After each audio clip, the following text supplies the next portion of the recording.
सोचिए जरा, आसमान से पानी की जगह सोना बरस रहा हो तो ऐसे में क्या करेंगे आप?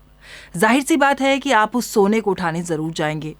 ऐसा ही कुछ हुआ गुजरात के सूरत में, जहां आसमान से अचानक सोने की बारिश होने लगी और आसमान से सोना बरसते देख लोगों की आंखें फटी की फटी रह गईं।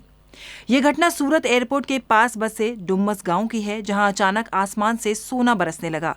इस सोने की बारिश में सोने के बड़े टुकड़ों से लेकर छोटे टुकड़े तक थे। कुछ सोने के टुकड़े ईंट के आकार के थे, वहीं कुछ बिस्किट के आकार के थे।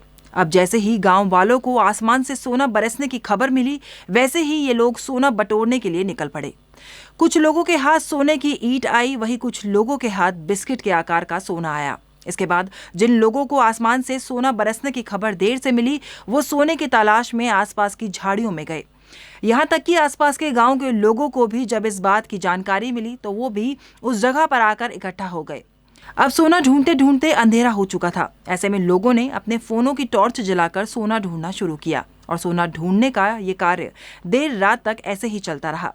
इनमें से जिन लोगों को सोना मिलता गया वो चुपचाप अपने घरों को निकलते गए, वहीं कुछ लोगों के हाथ केवल निराशा ही लगी। लेकिन इसके बाद भी कई दिनों तक लोगों ने सोना मिलने की आस नहीं छोड़ी और वह लगातार सोना ढूंढने इस इलाके पर आते रहे। अब आ जाते हैं इस पर कि आखिर आसमान से सोना कैसे बरसने लगा।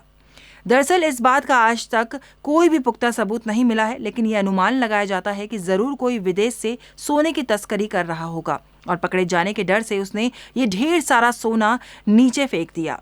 स्थानीय लोगों को सोना मिलने की खुशी इस कदर हुई कि उन्होंने इस बारे में बात करना भी जरूर नहीं समझा कि आसमान से सोना आखिर कैसे आया। वहीं सरकार को भी आज तक इस बारे में कुछ पता नहीं चला कि आखिर ये सोना आसमान से कैसे आया।